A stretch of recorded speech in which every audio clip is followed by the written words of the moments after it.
Hey everyone, welcome to an episode of Anglers Outpost. I'm your host and master angler, George Shower, and with me as always, Josh Taylor, our traveling fisherman. That's right, yeah, absolutely. Just a reminder, guys, Anglers Outpost is supported by Deeper Smart Sonar. I want you guys to log on to deepersonar.com, and you can see why Deeper is the world's best sonar, portable castable sonar, so log on and check them out. And I want you guys to stay tuned too, because at the end of this episode, we're going to announce a giveaway on how you can win yourself a Deeper Pro Plus sonar as well. So Josh, it's 1st of November right now. Yes. Water's cooling down. You've been in Texas fishing a little bit. I think you've been getting some big gar. Yep. I've been down in Texas. I had the pleasure of fishing with my good buddy Paul Myers down there. Nice. A lot of credit to him for showing me the ropes of the area. Otherwise, I'd be going in totally blind. But with his help, I've been able to catch an alligator gar up to about 200 pounds, a blue cat somewhere in 50 pounds, and we've barely scratched the surface. There's a lot more to do. So. Yo, absolutely. And even up here, I mean, we're in November, and it's late season fishing, and that's kind of our topic today. There's a lot of fishing yet to do. I know people think we get into November, it's hunting season, but the fishing rods don't go away just because the temperature cools down a little bit. Nope. And we have some great guests to talk to tonight. Some old friends. Some old friends. I call them the Turnpike Brotherhood, since they're right down the road from us. But we had the guys from Rotten River Pursuits podcast with us. I want to get them on. You guys with us over there? Oh, yeah. There they are. We got everybody. Who we got over there? I'm Steve. I'm Will. It's Bucky. It's Steve. I'm Catfish. What's up, fellas? We're just trying to, keep the lines wet and get out and enjoy some of the season. How about you guys? What have you been up to? Pheasant hunting. Okay. so much for the fishing then, right, Catfish? Being honest, now we've caught some walleyes lately and some late season bass. Yeah, I have seen that. Catfish, for the one or two people that may not have heard of Rotten River Pursuits, why don't you tell us a little bit about what you guys do?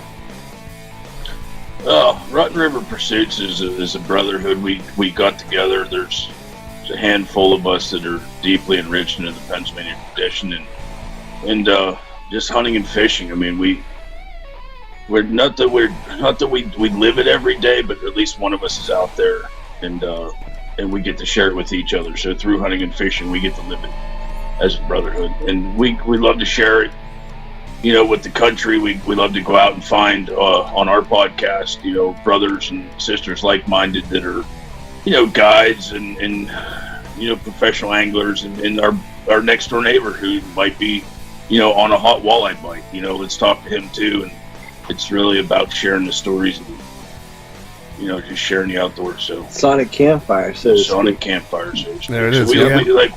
We sit around and we tell stories of no different than me, you, and me, George, and Josh. All three of us sat around, had a beer at a campfire, and we were talking. They're Talk the about shad fishing. realest, truest stories, and that's what we try to do. It's the heritage is important to us here in Pennsylvania, fishing and hunting. So, Rotten River Pursuits is trying to keep it Pennsylvania sexy. Yeah, that's awesome. And they do a fantastic job. Absolutely. Thank you. You stop it. You quit. Well, that's one of the things we wanted to talk about today is, like I said, it's early November here, and the fishing's still going. Matter of fact, Stevie, I think I've heard you say more than once there is no end to the fishing season, right? Oh, absolutely. It's just different gear. So what is it that you guys are fishing for late season, and basically how do you fish it? So last week, Phil Bucky, has been bragging about this walleye hole that he's got on the Susquehanna. It's his top secret area. He's only a few people in the world know about it, but it is About everybody who has a fishing license in the city limits. All right, so maybe more than a few people, but anyway, it's Bucky's spot. It's Bucky's spot. Yeah. It's an 80-foot by 80-foot hole, right? Right at More the or less. Dock Street Dam in Harrisburg. Easy, but what are you doing?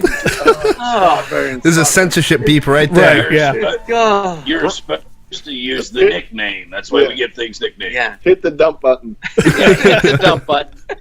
It's quote unquote, I'm using air quotes here, George, a hobo bridge. Hobo Bridge. Yeah. Which is not the greatest term in the world, but we didn't make it up. So Yeah. No, that's That's a good that's what the school. city knows it as. yeah. So we've been we've been there the last couple weeks. Last week was the first time we were there this year, and for whatever reason, we're not 100% sure. The walleyes stack up right in a certain area. I think it's like Right one there. day. It's one day a year. Because listen, and this is Will talking. Yeah. I've thrown probably 30 lures into that particular spot. They have to be tied to the end of a line, but you can't just throw a lure. It is Snag City. Yeah. It is. And yeah, most of them are still there. And you know, I don't know what Bucky's talking about. Maybe I've never went to that spot with him. Maybe that's why. That's exactly why. You got to go with Bucky, I guess. Yeah. But anyway, I'm sorry to detract. Not everybody has Bucky's, you know, sensibilities. Rich. So Buck's always had a lot of luck there at this area, fishing soft plastic, super flukes. Yep. Yeah, that's a good one. And just kind of drifting it down through. There's a place where the dam, there's, you know, a little bit of a, I don't know, the let out of the dam there. It creates kind of a big current. You know, there's a big rough area, and you just kind of drift your fluke down through there and wait for a bite. And when you get a bite, you got to run because the current's moving. And you there's stairs there, too. Yeah. It's a steep drop. There's some stairs, so you got to run and kind of reel and run at the same time and get your fish up onto the bank. Last week, the fluke bite was off. But we did manage to land a couple on rattle traps. Nice. Yeah. And the chrome ones seem to be the ones that were working. And What would you call it? what's that? A lipless crankbait. Lipless. Yeah. Some folks call them lipless crankbaits. I was referring to them as I'm looking at David Kyle here. He's giving me dirty looks for using the Wrong terms. the trade name for Trap. the manufacturer's name for it, not the common. But no, so the rattle traps were working last week, and the river was about 2 feet higher today than it was last week, and about 1 million times faster. So there was nothing. It was rough today. Shocker.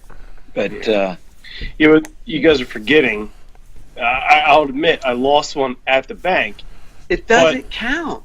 I I went think it counts. I went a complete 180 and threw way different than everybody else, and I put on a tube and still hooked up. yeah, They Just thought it didn't was a land. rattle trap. Here's the crazy thing with they that, thought it too. was a It super was a fluke. The next time you're up there, Yeah. rattle tube. if you just throw a bass creature bait, a Mhm. soft plastic creature bait in there, they will hit it. I tried that with the, but What I color kept did getting you throw? black and blue. It has to be a bright color. Yeah, I'd agree with that. Yellow, white. White. Well, I screwed up there. Come on, dude. So I'm guys, not telling you how to fish for walleyes. I'm just saying. Fuck, you didn't tell me that. It's a white color predominantly. They love They like like that white. shad, Oh. that Silver, shad white, color. chrome. Silver, You yeah, said it yourself. I'm sorry. that's what hits there. Sorry That's to what gets them. sidetrack this. This is George's show. Yeah. Sorry. George will tell you that if you want to catch walleyes, listen to Bucky. Yeah. That's just plain and simple. He's No. from the Walleye State. They call it the Big Eye State or Buckeye. What's that state called that you're from? I'm Pennsylvania. not from Ohio, The but wall. I thought you were from out west. yeah, I'm from Illinois and Missouri. Oh, way, yeah. whatever. The Walleye State. I think Bucky suffers from walleye vision. Yeah. No, in fact, that's Sidetrack. Go ahead, George. We're sorry. No, you guys are good, That was- but you guys got into some walleyes though. I think I seen you guys post your PB walleye, right? Yeah, it was pretty easy to be a PB walleye for me because I've never caught one before until I last can't week. believe that at all. Yeah, Didn't you catch one at Lake Mead? No, I didn't. Is that- We were trying, but we didn't actually hook up on any walleyes. Or was that that bass player friend of yours that catches everything? Justin Dean Corrigan caught everything in your lake. Yeah, that's ridiculous. did you guys ever eat a walleye before, though, George? I think I've had it once or twice before. Yeah, I've never tried it, but I know its reputation is phenomenal. yeah. I put it up at the top of the list for fresh water. It is. Yeah, It's delicious. it's in the top 3. Well, you know what I saw that I really like to see? Not that I eat much fish myself in general, but I saw some of your videos on the walleye you were catching, and I took note that you removed the cheek meat. And I am so thankful that you did, because from my time in Canada, not removing the cheek meat off of a walleye is a sin. And I'm just so happy to Thank see you. that happen. Thanks for the validation, Josh. Yep. There I goes the appreciate next it, man. 50 minutes of this podcast. He loves his chicken. Those are fish nuggets, man. They really are. He likes to save up a sack for us. Oh, he says. yeah. You can't beat it. Now, walleyes aren't the only fish in the world that have cheek meat. No. No. You're right. It is a very tender part of a fish, correct? And a lot of people pass it up. Actually, a lot of culinary places that actually have high-end fish markets that you go to a high-end, almost like a steakhouse, but you go to get a good food. They will keep that. That's not on the menu. Isn't that's for the cooks. like that's the for tuna. the owner, correct? Like a giant tuna, I've heard like that. You're exactly right. It's like the preacher cut. Mm-hmm. I think off they of cut one the of those. heads off the tuna, didn't they? I don't know about Not all that. before The you- cheek meat's over. Yeah, and why? We're And for not some calling reason, it. that cheek meat is just the best cut of meat off of a fish. Yeah. It's different. Josh, do you get cheek meat off stripers, right? I'll tell you, I've tried to do it once before, and it's an almost worthless amount of meat. They are very Is it? bony in the head. Yeah, I mean, I'm not flaying out any 30-40 pound stripers. I mean, maybe ones that size would have some, but your average 10 to 14 pound fish, it's not really worth it. Are you using a tangential angle on that? Bevel down. Bevel down, tangential. Yes. All right. Okay, just We can making move sure. on. We can move on then. So Stevie caught some walleyes in Uncle Buck's secret spot. Yeah. And then Ryan caught his personal best walleye in Uncle Buck's secret spot. Guess who was not invited to Uncle Buck's secret spot? Uh-oh. It Was so that you, secret Catfish? that I didn't even know about That's really a secret There place. was a blanket invite. it. I was at work until 7. You had to wait till the night at work. It was a blanket invite. Yes. So I want to ask you guys something about the Hobo Bridge spot, and I know why it's called that. I fished there myself this spring, but I wasn't fishing for wall. Yeah, oh yeah, I know the spot.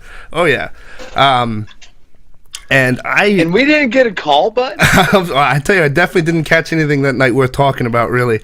But I did notice that Was that the place you caught the big muskie? it was the spot I went after I caught the big muskie. Okay. Josh, Yeah. I swear. If you caught a big muskie there, It was only a 40-inch tiger. Yeah, I mean, but anyway, what I'm saying is, Or- when the river is blown out, I struggle to find spots to fish. But I noticed that there is a very nice slack just down from where those steps come out, and in high water, I have caught catfish stacked so thickly on top of each other you can only keep one line out in that little slack off the stairs. We don't talk about that spot for catfishing. I see. Okay, so there we go. Then all of this is gone. You must be talking about a different spot. Yeah, different spot. Okay. these aren't the droids you're looking for. Exactly. You're not incorrect. It is a good spot if you want to catch a mess of catfish. Yeah, I mean, I don't think there was anything. I mean, who knows? I could have just had to sort through them, but I didn't think there was anything particularly huge in there. But there was just a lot of numbers. It's a good night out. At least Yeah. you get, you're hooking up consistently. Correct. So catfish, I mean, one of the things I want to talk to you about, we got a chance to fish with you guys a couple times this year. We hit the shad, and we'll talk about that in a second. But I got to give you credit. I was kind of like down on the bass fishing for the past couple years, and brother, you got me religion. You took me out, got me on that topwater bite early in the season, and I've rekindled my passion for bass fishing this year. That was It's crazy how he does that, George. It really is. But I'm humbled by you saying that. I mean, let's go hunt mushrooms next spring. I'll get you into whatever you want. It's a top water bite for bass, snakeheads. If you can get one on on a muskie, anything that explodes the water it gets my heart racing. it really was. I mean, you got us on some good fish, but What is it that you go for late season fishing? I know you're just as big a fisherman as you are a hunter, but I'm sure you don't put the rods away this time of year either. Rods are in my truck. I was out fishing yesterday after pheasant hunting, but here's the thing with, and I like to use my lake as an example. It's not the only place I fish, but it is because it's easy access. I've really slacked. Keep rubbing that in, please. Yeah, I live on a lake.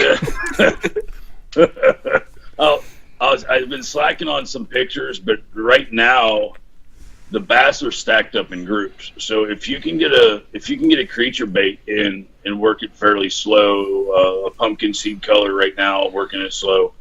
If you can get into one bass, you're into 10 of them in the lake. They're schooled up. They're schooled up pretty heavy. They're on the bottom. The bait action's a fairly slow, almost slow bounce work to get them. And of course, if I give credit where credit's due. If I can't figure it out, I have a personal fish Bible called Logan that can figure it out for me when I do what he does. And then so right now, as we speak, if we would go out on the docks, it's every cast or every other cast. It's just perch. The perch are on fire right now. I don't know what it is come October, November, but the perch go nuts. Yeah. And then right before the water freezes, I'll fish for crappies because they'll explode on. Yep. But same thing, they're in groups. You're either on them or you're off them. You saw that firsthand when I took you fishing. Yeah. If you throw on one side of the boat, you're not on them. Throw the other side, you're laughing at the guy not catching them. So it's the same thing off the bank right now. If you're 5 feet off the school, you're like, dude, nothing's biting. But if you're in it, you're just, it's dumb. And that's the way the perch are right now. A few weeks from now, the crappies will be like that. So, how do you and fish to for your those? question, I'm going to be fishing for perch the next few weeks when I have time to fish, and or ultimately I would normally be catfishing on the river. This is the time of year right now, October, November, where the monster flatheads bite. The biggest catfish of the year bite right now. All historically, of course, just from me fishing, but I have my boat. You've been on it. It's not river accessible without the trolling motor as a backup. So I can't take risk of taking human life out on that river this time of year without having a backup motor. I have a friend, DK, sitting beside me that has a perfectly good boat with a brand new trolling motor, but he doesn't want to go catfishing or pheasant hunting or. Can you jump in here anytime since I'm bugging on you? But Yeah. so typically Life gets busy. Yeah, typically and this trucks time fail. of year I would be catfishing. No one else That'd has be my trucks. biggest passion. But I can't pull that boat. unfortunately, for the last 10 years we did it off kayaks, and this is a brotherhood. We're talking honestly. My back doesn't love the kayak in cold weather anymore. So Sure. Till I get the boat up and running and safe for everybody to be on the river, which will be next year. Money wise, next year. It'll be catfish in October. That sounds like a good one. Mm. You just bottom fishing, I guess, with what, bluegill baits, or what's your technique for them? Catching bluegills out of the lake and taking them over and throwing them live on circle hook, like a 2 to 4 ounce, maybe 6 ounce no roll, depending on the water height, sinker, 24-inch leader, about a 0-2 circle hook. Throw it out in the current, sit back, and do what we do. The Sonic Campfire Brotherhood talk. Eat honey buns and wait till a rod bends over and somebody goes, there. And, couple pictures. 2 monsters in the cup holders. Yeah. Wipe your slimy hands off on your brother's back and go back at it. So. Well, people don't know those flatheads get huge. They're not like the channel cats or little bullheads. I mean, they get some really good size to them.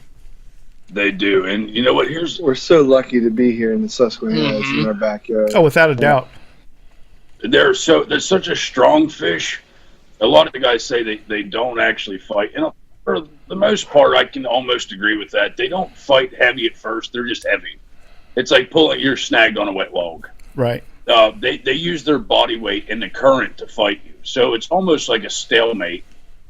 And then you gain some ground. But when they get up to where they can see the boat, that last 2-3 feet of water, they roll like an alligator. And they can tear gear up and they can break lines. They can cut you with your own fishing line if you're I not was careful. I was just going to say that. I mean, the biggest ones that I've ever encountered just rip my rod down to a perfect U until the line snaps, and and then I don't have then I just say catfish. What was that? I guess fishing for many, like perch this time of year. To break it down, perch this time of year, they're all schooled up. Bass are schooled up. The crappies are always schooled up. I think they're just lonely. They're always. I don't get that species of fish. They're always in schools. However, like people are like, when's the bite on? Like, is it before dark? Is it in the morning? I think it has a lot to do with the time of year and water temperature, and obviously just like the foodability for these flatheads. They're a predatory catfish. First of all, they live under the bank. They don't want to be in the sun. They don't have any protection from the sunlight, so they want to stay in the shade, the muddy areas, behind rocks, out of the current. They don't want to use any kind of energy that they don't have to use. If they're going to use that energy just like a lion does. It sleeps all day long.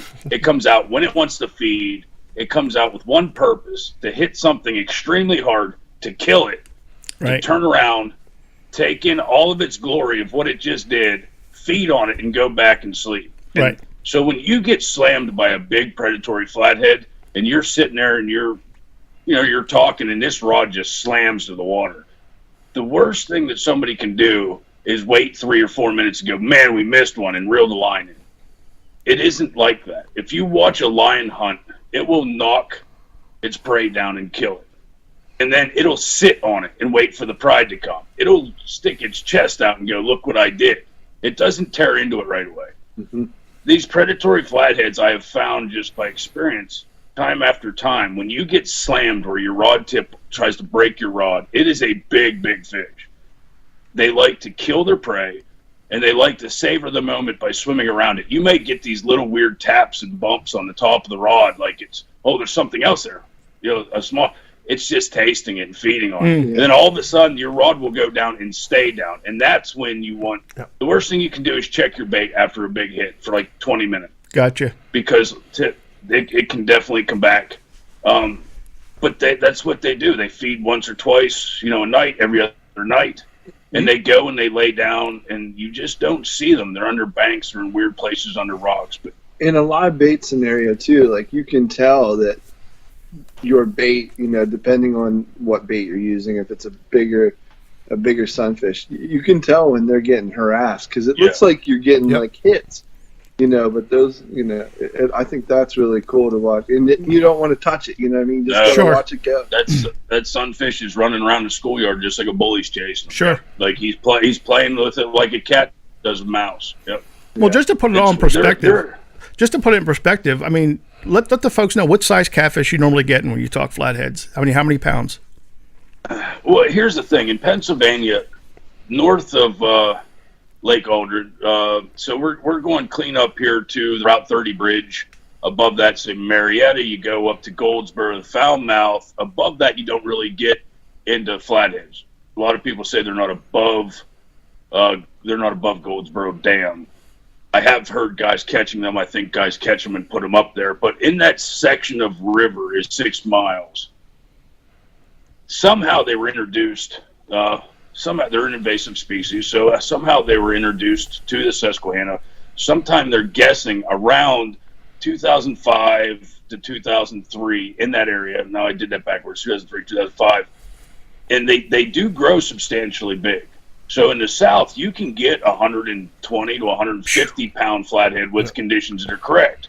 Unfortunately, it takes time for a fish with conditions to grow that properly. The Susquehanna, in all its glory, cold water. Yes, the Susquehanna in all its glory. The fishery has never been as good as it is now. Since I was a kid and could not wade because I wasn't tall enough, because it was in its glory then. We had this big gap of poor bass fishing, poor water conditions, and the Susquehanna has flourished and came back for a fishing industry.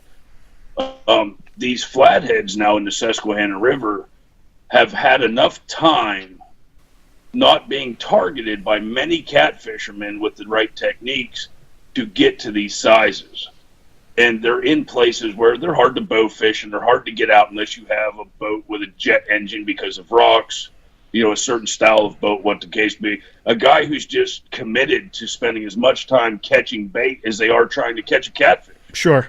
Some guys that catfish, I know, spend as much time catching bait as they do other guys fishing. Sure. Yep. And then you go out and you sit all night long. The biggest flatheads I've ever caught in my life were between 45, 48 pounds. The record's, I think, just over 50. So in time, every year the record's broken. Every year the record should be broken. Yep. I would say give Pennsylvania another 5 years, and you'll see catfish in the 60, 70-pound range in the Susquehanna. And it's only going to get more epic as we grow with it. They're pushing 50 right now. They're 50. Yeah. They're around 50 right now. And I won't even pretend to know how long they can live, but these are a species of fish that live a long time. Not particularly. 20 years, 25 years. But for a fish, that's a long time. It is. There are species of fish that can live 50, 60 years. Well, a sturgeon. Right. Yeah. Alligator gar. Yeah, your gar. Correct. Yes. But for as catfish, you do the math when you say that they got up here. They are just now. We are seeing what you would say antler red. They're record catfish right now every year. Yes, and we've grown the population, and that is awesome. Yes, the country's getting recognized by it. They're getting to know. There's a few TV shows out on it now, and I'm not going to say guys like me, but there's lots of guys I know that are out showing pictures of them. I mean, we're catching them off kayaks. Yeah, in places that boats can't get to. Yeah, which is really my. What do you say? Claim to fame to Instagram on people saying, "What's this? Who's this guy with these 40, 50-pound catfish? They're catching them off kayaks." Well, it's because we're going where nobody else can go. Sure. And there's lots of places like that on the Susquehanna where these flatheads, these predatory cats will hide, and that's where you need to go to catch the big ones. And it's not only fishing, George, Josh. It's an adventure. It's tiring. It's spending all day prepping, then getting bait and loading kayaks, driving down roads that you need 4x4 trucks, paddling for half a mile, setting up, waiting all night, getting home at 6 in the morning, muddy, tired, wet, losing gear for that one bite that everybody looks at each other and go, damn. Yeah. Right. That rocked all 3 kayaks that were tied together, and he rocked the kayaks. And you don't start till 6 o'clock roughly, right. And then you got to be there before dark. Once it gets dark, then there's always that one magic hour, that catfish. He's like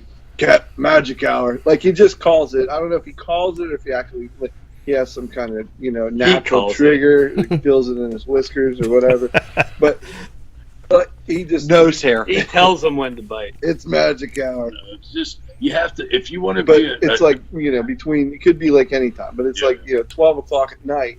That's you got to be there. You know what I mean? It's like everyone else is sleeping. If you want to be a cat fisherman and catch the big ones, you got to be committed to spending the whole night on the water. Yeah. And any fisherman knows that you got to put your time in. Unfortunately, with catfishing, it's normally the bigger ones bite late at night at some point. So my biggest ones I've ever caught were between like 11 and 2 in the morning. Yeah. Mm-hmm. Right. Well, I think Josh can speak to that. I mean, one of Josh's big things is those giant stripers at nighttime. I mean, you go after the big ones. We've been hitting them a couple days ago on the lake, so we got a couple that were, I don't know, between 12 and 15. Yep. They were hitting okay. Yeah, saw that. Yeah, but Josh goes out for these 30, 40-pounders here in the lake, and just like those big catfish you're talking about, it's putting the time in, it's getting the bait. Well, you tell them, you do it all the time. Yeah, it's big time. It's persistence fishing, really. It's you get a giant bait that's 8 inches long or bigger, and you take it out with the boat. You set them all out. You wait for 6 hours and don't get a bite. You go back. You do it the next night. You don't get a bite, and then maybe on the 3rd, the 4th, or the 5th night, you catch a 40-pounder. Sure. You just gotta be willing to not catch anything until you catch a huge fish. Yeah. You got to be willing to love the outdoors and just be out, right? Yep. Well, it's like I say, there's a technique, just like you're talking with the big catfish for the big stripers as well. It's you can get them. It's very hard to get the very large ones during the day. Mm-hmm. So you got to put the time in at night to do that. And a lot of time it's just the on pressured bodies of water, the Susquehanna, our home lake. a lot of the big fish just become nocturnal. Yeah. Even species of fish that aren't naturally nocturnal. I mean, some of the biggest largemouth I've seen ever get caught from the lake was in the dead of night. Sure. Yeah. Yep. But I So want to go. you guys have Go ahead. You guys have a stretch of the Susquehanna up your way, right? Is that It's accurate? north of us a little bit. Yeah, we don't. It's not like our home lake here is 10 minutes away. You know, I can call Josh up and I'll say I'll meet you there in 10 minutes, and you know we both get to the dock and hop on a boat and go. That's probably I don't know, maybe half hour, 40-minute drive for us to get up to the. Half hour. Yeah, maybe about a half hour. I've been hearing so much about the smallmouth fishery up that way. And the northern branch. Yeah, I heard it's crazy right now. Yeah, Or just in general. yeah. There's a couple of the local TV shows here. They talk about the Susquehanna as well, and it's always known for its smallmouth. That's one of the, I guess, the treasures of the river itself. So Big time. if you have a chance to get up there, and just like there, it's shallow. It's got spots that, you know, if you don't have a jet boat or, you know, something that can take shallow water, you're going to lose a prop. So you got to be really careful how you go out and fish it. Well, that's the claim to the fame of the Susquehanna. Do you need? It likes to eat props. Yeah. Does the I hate to ask, or not hate to ask this. Does the Delaware require like a shallow draft kind of boat? Well, like you see when we were out shad fishing, it's got some really deep channels in it. Yeah. You know. I think there's parts of the river that you can just run an outboard prop, no problem. And Oh then- yeah, we do. Yeah. I know I used to shad fish growing up. We used to take the boats up, and I had a bass boat, and we used to always have boats, and we'd run upriver. Yeah. So yeah, most of the Delaware, you can get a regular boat with a prop in there. It's not a problem. Sure. I'm just trying to get a plan together for next year. Yeah. Oh, don't worry. We'll be in touch like late April. We'll start getting that one together. Yeah, great. Well, down here around Harrisburg, above that Goldsboro Dam I told you, like you can run a pontoon boat. You can run a houseboat for about, you know, two and a half miles up and down the river. You're not going to hit much. Right. No, there is a channel above that then goes up into some bigger water. But there's a really good section of river there that jet skis play in and Sure. ski boats play in. And, Yeah. But just below that dam, there's a stretch of moon rocks, shall I? Yeah. It looks like moon rock. It looks like something out of this earth. And then there's a deep, deep channel, obviously, off the dam that comes down. And then right in front of that, we have a power plant that has a warm water discharge, and we call it foulmouth. It does eat props, but you could technically take a pontoon boat out if you know the channel. Sure. And that is like the northernest part of the Flathead. So there's a lot of guys in the summer that congregate right there because it's easier access to not hit anything if you know the river, to catch a big flathead versus catching walleyes, versus catching bass, largemouth, smallmouth bass. Mm-hmm. You can catch about anything you want in the Susquehanna River at foulmouth. Sure. With the warm water discharge there. They call it the catwalk. A lot of guys will walleye fish there this time of year. It's on fire. However, you know, once you get south of that, then you're playing Russian roulette the whole way down for the next 7 miles of rocks. Right. You better know where you're going, and you better have the river memorized, or else you're going to eat a boat up. Yeah. Right. Well, I've haven't.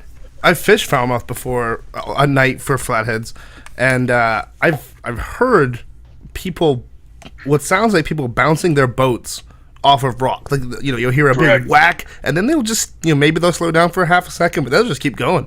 It must just be part of the Susquehanna life. That's why they call it foulmouth, exactly for that reason. Yeah. Now I got it. Look at the boats on the boat ramp in the parking lot from the locals. They're dented. Their brand new boats look like crushed pop cans. Oh man! And I mean, you gotta love to fish and beat your boat up to go out there. I mean, you can go buy a brand new 4-wheeler and ride around, and you know, I got a nice new 4-wheeler, or you can go ride it through the mountain, take it hunting, get blood all over it, and you know, pop a tire, put a couple plugs in it, and keep rolling, and you know, bend the. And still, it's still an epic 4-wheeler. It just doesn't look new because you actually used it for what you love. And these guys that have some of these boats, it's like a badge of honor. Look how beat up my boat is. Yep. Yeah. I was out with a guide and you know, catfishing one night, and he actually parked his boat on the rocks. Correct. Yep. Yeah, he doesn't even anchor. He just It's funny you said that because we've never done it as brothers. yeah. But there is a flat rock in the Susquehanna that I have been parked on numerous nights with an old tournament buddy of mine. Yeah. That you need no anchor. You just- literally run the boat up on it, and at the end of the night, all you do is get two guys in the back hopping up and down in it. Yep. Yeah. Yeah. That's great.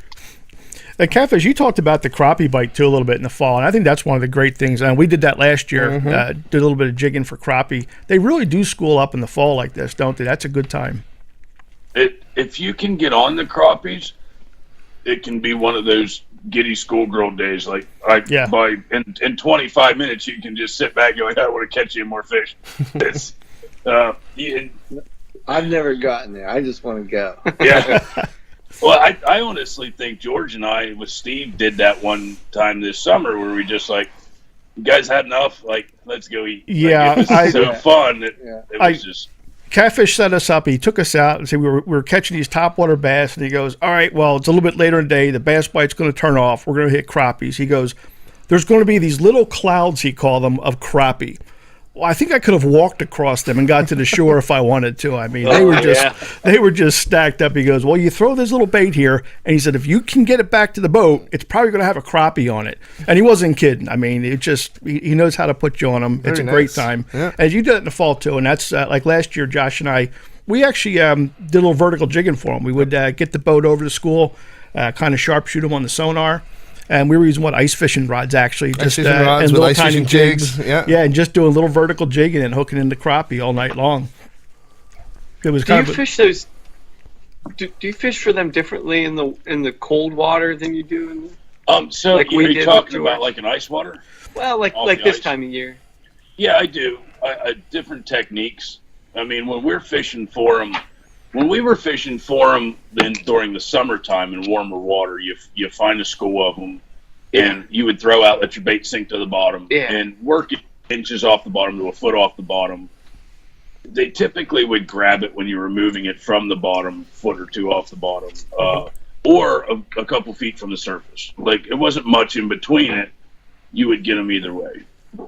During the winter months, I find that they're extremely suspended about 4 feet off the bottom. It's a little bit more tough to work them, at least where I fish. So when you work them in the winter months, you have to throw past them. Yeah. Like wherever the school is, if you're fishing from the bank or a boat, you have to throw on the other side of them and work the bait faster so it gets up into the school and then let it fall. Mm-hmm. And they'll typically hit it on the fall. And it's a technique of trying to get the bait in the school and then let it slowly fall down. Yeah. And then, of course, you got to set the hook whenever your line's falling, which is a technique on itself. Yep. It makes it difficult, but once you feel it once or twice, it's not that difficult. Yeah. Yep. Some of the most fun I've ever had is crappie fishing. In terms of that rapid fire type of fishing, crappie fishing is. I personally think it's unbeatable. Yeah, it's a good time. Guys, say that one more time. The crappie fishing. Crappie fishing is unbeatable. Oh, thank you. You're welcome. Uncle Buck's 4-pound test Buckman. What is it? The crappie consortium confederacy. The funnest thing I think about crappie fishing is you can have 3 guys in a boat. Now, there's all kinds of ways to crappie fish. Don't get me wrong. You can crappie fish at night with lights, and you can have 30 rods out. You find the depth, and you can drop live minnows down. There's 1,000 ways to fish for crappie. Yeah. So the way I like to do it is to jig for them by not jigging straight down, but throwing out into them, letting it fall through them, and jigging back. Make them chase it because I feel like the bite's a bit harder. Sure. And it makes it a little bit more fun. But like the 3 guys are on the boat throwing at the same place, throwing the same lure, and one guy's looking around going, "What's wrong, guys?" If you watch them reeling, it can be half a turn off in speed, and the speed is all it takes to look over and like just take a peek at your buddy that's catching them all and go, I'm reeling too fast. Like that's all. They're so finicky sometimes, and other times you can throw bubble gum in and they'll bite it. Yeah. I couldn't agree more, Catfish, because this year was the first year that I've ever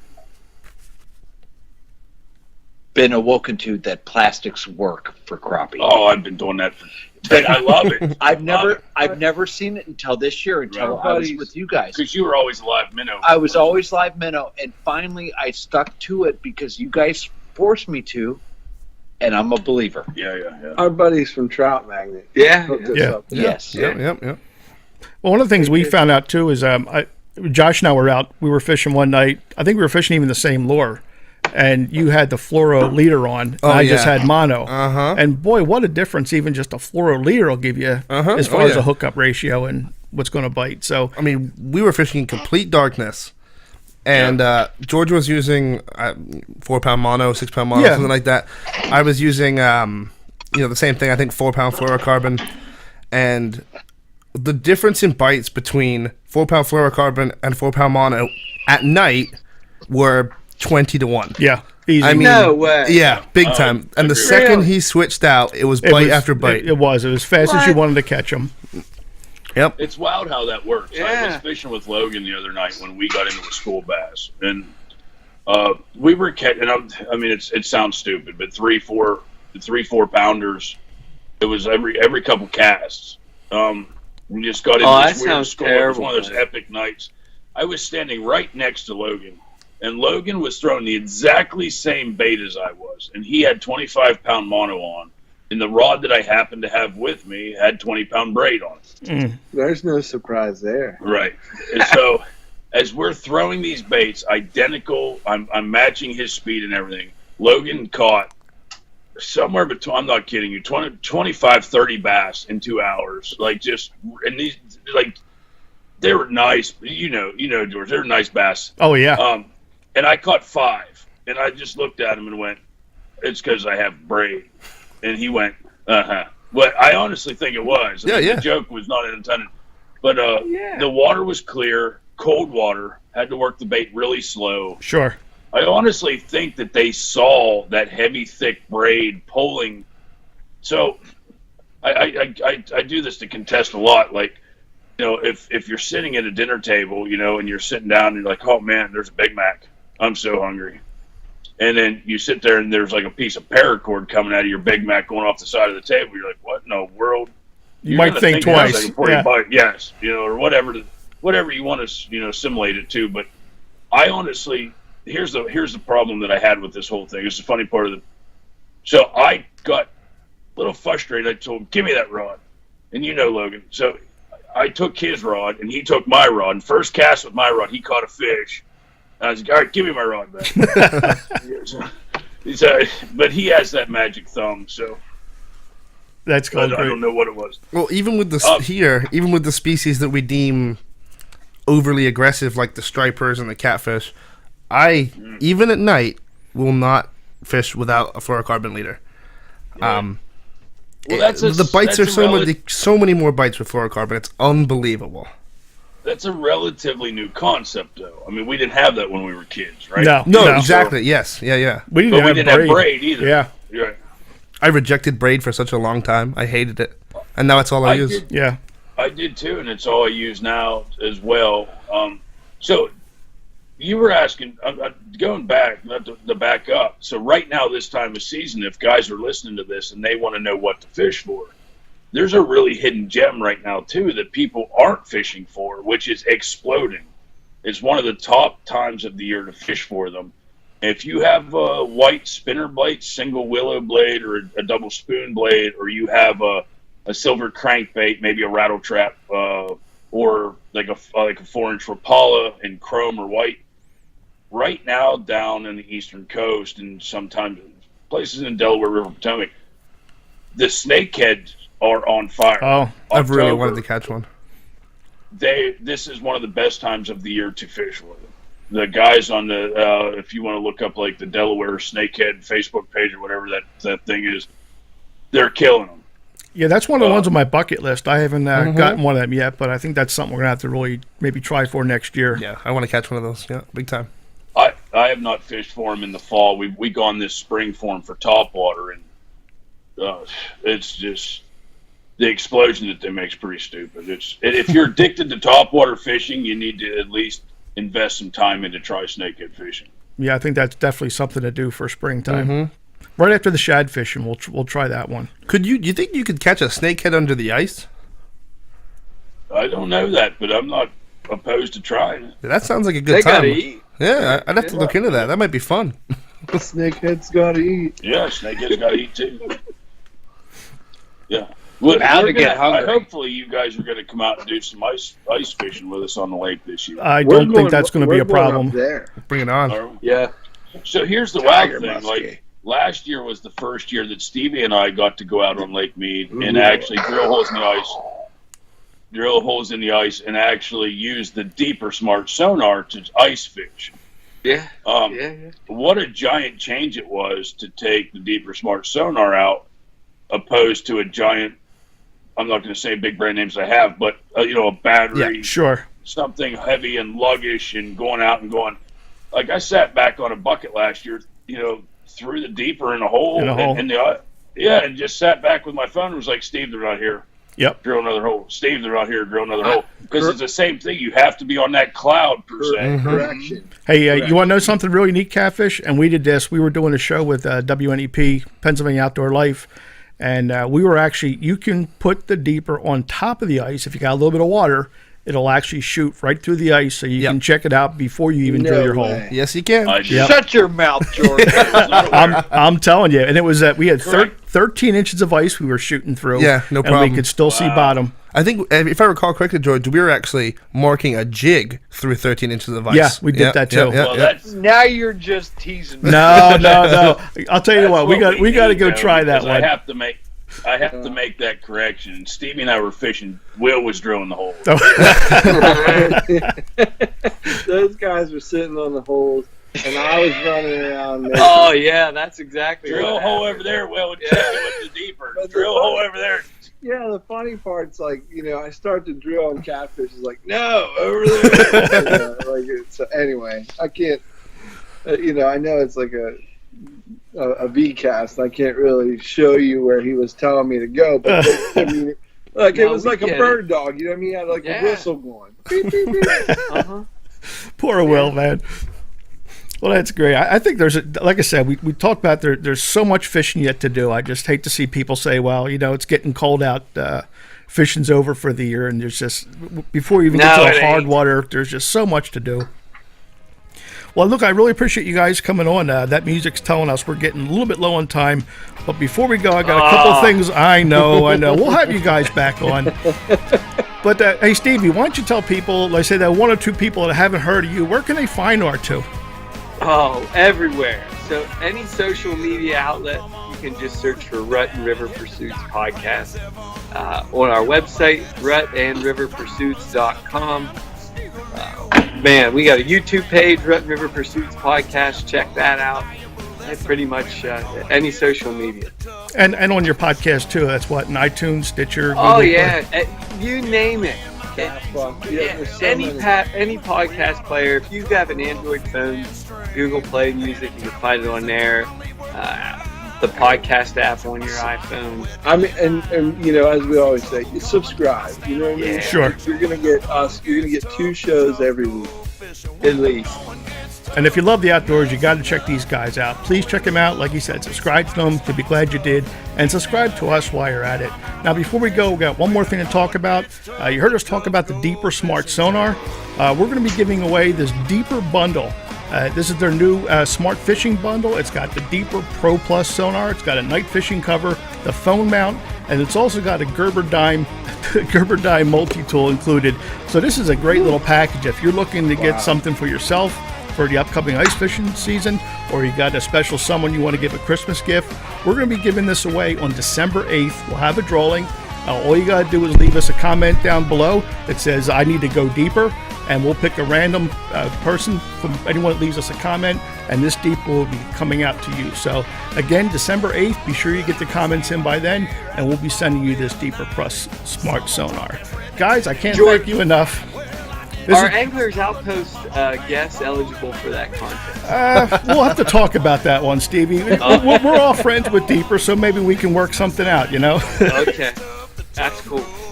So I think that's going to wrap it up. List, rig list for I'm George, and for Josh. We'll see you next time. Go get them wet. We'll talk to you. See ya. Bye. Rig list. Hey, thanks, guys. Yes, man, Dave. Go fishing, get out on the water instead of just go wishing. When the going gets tough, the tough go fishing. Yeah, when the going gets tough, the tough go fishing. Yeah.